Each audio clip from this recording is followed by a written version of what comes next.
Assalamualaikum warahmatullahi wabarakatuh. Perkenalkan, nama saya Rifra Nurul Fadila dari Farmasi A sebagai pengisi audio kelompok 3 yang terdiri dari Ai Ika Karyanti, Muhammad Fikri Nabawi, Monika Febrianti, Sherly Silviani. Pada kesempatan kali ini, kelompok kami akan membahas tentang anatomi sistem pencernaan. Yuk kita belajar bersama-sama mengenal anatomi sistem pencernaan manusia.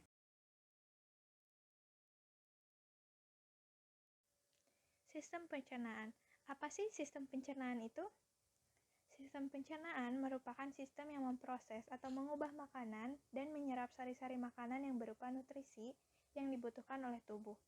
Sistem pencernaan juga akan memecah molekul makanan yang kompleks menjadi molekul yang lebih sederhana. Pastinya dengan bantuan enzim, sehingga mudah dicerna oleh tubuh. Sistem pencernaan pada manusia juga sama seperti pada sistem pencernaan pada hewan, seperti mulut, usus, dan cara pengeluarannya pun sama, yaitu melalui anus.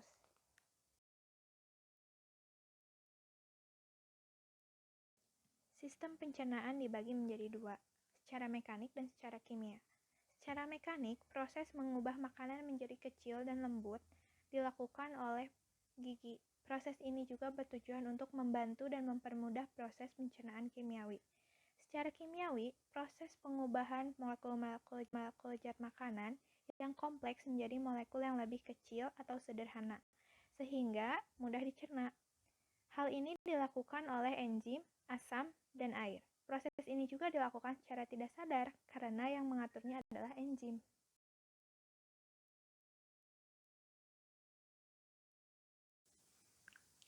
Anatomi sistem pencernaan dibagi menjadi dua, yaitu saluran pencernaan dan organ pelengkap. Saluran pencernaan meliputi mulut, esofagus, lambung, usus halus, usus besar, serta rektum. Mulut fungsinya untuk menghancurkan, mencerna, mengecap rasa, dan menelan makanan. Esofagus fungsinya untuk membawa makanan dari mulut menuju ke lambung.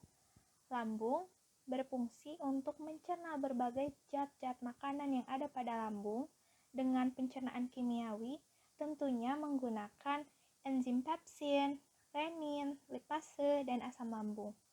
Usus halus juga berfungsi untuk menyerap nutrisi dari makanan seperti lemak, karbohidrat, protein, vitamin, serta mineral. Usus besar berfungsi untuk mengeluarkan zat sisa dari makanan yang ada pada tubuh yang sudah dicerna. Rektum berfungsi sebagai tempat penyimpanan sementara untuk feses. Selanjutnya ada organ pelengkap, terdiri dari gigi, kelenjar ludah, dan lidah.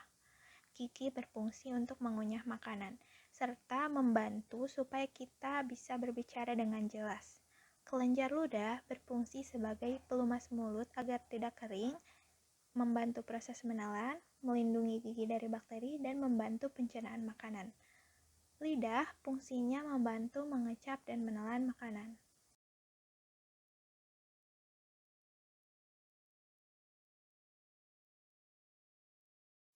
Berikutnya ada organ yang terlibat. Pada lapisan organ pencernaan, ada mukosa, submukosa, muskularis, serta serosa. Mukosa berfungsi untuk lapisan yang mampu menyerap dan mensekresi, terdiri dari sel epitel dan jaringan ikat. Submukosa berfungsi untuk menyalurkan nutrisi menuju lambung. Muskularis berfungsi bertanggung jawab atas kontraksi dan pergerakan peristaltik, terdiri dari otot polos. Serosa berfungsi untuk mengurangi gaya gesekan.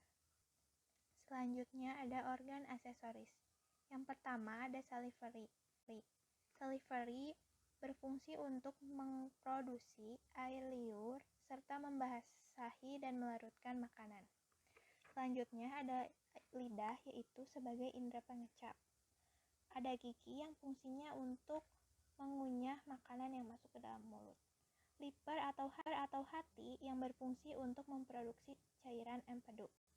Kandung empedu yaitu untuk menyimpan, mengendalikan, dan melepas getah empedu ke saluran pencernaan. Pankreas atau kelenjar yang berada di belakang perut berfungsi untuk membantu pencernaan. Yang terakhir ada umbai cacing. Umbai cacing berfungsi sebagai tempat sel-sel darah putih berkembang. Selanjutnya ada rongga mulut. Rongga mulut adalah proses pencernaan di mana ketika makanan masuk ke dalam mulut, maka gigi, lidah, dan kelenjar ludah akan membantu proses tersebut. Pasca rongga mulut, makanan mengalami pencernaan secara mekanik dan kimiawi. Gigi akan mengunyah makanan sehingga menjadi halus agar enzim-enzim pencernaan dapat mencerna makanan lebih cepat dan efisien. Yang pertama ada gigi. Gigi berfungsi untuk mengunyah makanan serta membantu agar kita bisa berbicara dengan jelas. Selanjutnya ada lidah. Lidah berfungsi untuk membantu mengecap dan menelan makanan. Selanjutnya ada paring. Paring berfungsi sebagai saluran alat pencernaan yang membawa makanan dari rongga mulut hingga ke esofagus. Paring sendiri mempunyai 3 bagian, yaitu nasofaring, orofaring, laryngofaring. Selanjutnya ada esofagus atau kerongkongan. Saluran yang menghubungkan faring dengan lambung yang berfungsi untuk membawa makanan dari mulut menuju ke lambung. Cara kerja esofagus yaitu ketika makanan tertelan pada faring terdapat epiglotis yang berfungsi seperti katup untuk menutup agar makanan tidak masuk ke saluran pernapasan. Kemudian, otot esofagus berkontraksi untuk mendorong makanan yang menimbulkan gerak peristaltik. Gerak ini terjadi karena otot gerak bergelombang. Lambung atau gaster. Organ besar yang menyerupai kantung di dalam rongga peritoneum yang terletak di antara esofagus dan usus halus, yang berfungsi sebagai penyimpanan makanan, produksi kimus, digesti protein, produksi mukus, dan produksi faktor intrinsik suatu glikoprotein yang disekresi oleh sel parietral. Secara anatomi, lambung terdiri dari kardiak, fundus, dan pilarus. Kardiak merupakan bagian yang paling atas pada lambung, berbatasan langsung dengan kerongkongan. Berfungsi untuk mencegah makanan yang sudah masuk ke dalam lambung tidak kembali ke kerongkongan. Selanjutnya ada fundus. Area lambung yang terletak di sebelah kiri kardiak dan di bawah diafragma. Berfungsi untuk menghasilkan zat pepsinogen yang akan diubah menjadi enzim pepsin untuk protein di dalam makanan. Lalu ada pilarus, bagian yang berhubungan langsung dengan usus halus. Dalam pilarus terdapat sphincter pilarus yang berupa otot berbentuk seperti cincin, yang fungsinya bekerja seperti katup untuk mengatur keluarnya hasil cerna makanan dari lambung agar tidak kembali lagi ke dalam lambung.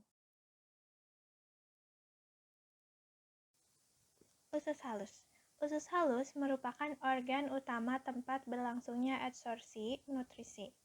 Usus halus juga mempunyai peranan penting dalam absorpsi produk pencernaan dan bertindak sebagai organ pertahanan terhadap mikroorganisme, racun, dan antigen yang masuk. Terlihat pada gambar, usus halus tersusun atas beberapa mikrofili yang menyusun usus halus. Mikrofili merupakan penjuluran sitoplasma pada permukaan bebas epitel fili, sedangkan fili sendiri merupakan penjuluran mukosa yang berbentuk jari. Keduanya sama-sama berfungsi untuk memperluas usus halus. Fili dan mikrofili ini termasuk pada lapisan tunika mukosa dari usus halus, sehingga usus halus itu tidak hanya pada fili dan mikrofili, melainkan terdiri dari lapisan tunika mukosa, tunika muscularis, dan tunika serosa. Selanjutnya ada bagian-bagian usus halus. Yang pertama ada duodenum. Duodenum merupakan salah satu dari 3 bagian utama pada usus halus dan terbentuk seperti huruf C, yang menghubungkan lambung dengan bagian lain usus halus. Berfungsi untuk memecahkan makanan untuk lebih sederhana berdasarkan enzimatik. Jejunum merupakan bagian usus kecil yang terhubung dengan duodenum di salah satu ujungnya, sementara di ujung lainnya berhubung dengan ileum. di mana fungsinya tidak berbeda jauh dengan ileum, yaitu melanjutkan proses penyerapan nutrisi ke dalam aliran darah. Yang terakhir ada ileum, yang sama fungsinya sebagai jejunum, yaitu membantu mencerna lebih lanjut makanan untuk menyerap nutrisi dari makanan yang digunakan oleh tubuh. Pada sistem pencernaan di manusia terdapat organ usus besar, yaitu usus besar merupakan organ terakhir dari saluran pencernaan. Dapat dilihat pada gambar, terdapat bagian-bagian pada usus besar, yaitu apendik, usus buntu, kolon ascendens, kolon transversum, kolon descendens, dan rektum. Appendix atau usus buntu merupakan organ yang berfungsi sebagai tempat berlindung yang aman untuk bakteri dari dalam kolon. Organ ini mengandung banyak nodul limfoid yang tersuspensi oleh mesenterium yang biasa disebut mesoapendik. Kemudian, kolon ascendens merupakan kolon yang terletak di dasar perut kanan bawah dan ujungnya berakhir di samping hati, memiliki fungsi untuk menyerap air maupun yang terlewatkan oleh usus halus. Pada gambar, terdapat juga kolon transvernum, yang merupakan kolon terpanjang yang berfungsi untuk menahan sisa makanan, fermentasi, menyerap air, dan nutrisi yang masih tersisa. Lalu, terbentuklah sisa makanan menjadi tinja. Kemudian terdapat bagian dari usus besar, yaitu kolon descendens. Kolon ini termasuk juga sebagai kolon sigmoid yang berfungsi untuk meneruskan tinja menuju rektum untuk dikeluarkan melalui anus. Sampailah pada anatomi terakhir yang ada pada sistem pencernaan, yaitu anus. Meskipun organ ini termasuk dengan bagian organ usus besar, sebelum pada anus kita dapat melihat bagian rektum karena sebelum feses dikeluarkan melalui anus, feses tersebut ditampung sementara di dalam rektum. Rektum tersebut merupakan sebuah saluran yang berawal dari ujung usus besar dan berakhir di anus, yang berfungsi sebagai tempat penyimpanan sementara feses. Ketika rektum dipenuhi dengan feses, maka akan memicu sistem saraf untuk melakukan defekasi atau buang air besar melalui anus. Biasanya apabila defekasi tidak terjadi, seringkali material akan dikembalikan ke usus besar, di mana untuk penyerapan air kembali. Sedangkan anus merupakan sebuah lubang di ujung saluran pencernaan yang berfungsi untuk melakukan defekasi. Sekian yang dapat saya sampaikan mengenai anatomi sistem pencernaan manusia. Mohon dimaafkan bila ada salah-salah kata karena kami pun masih pada proses pembelajaran. Dan saya ucapkan terima kasih kepada dosen pengampu mata kuliah anatomi yang telah mengajar kami selama 1 semester. Sekian, wassalamualaikum warahmatullahi wabarakatuh.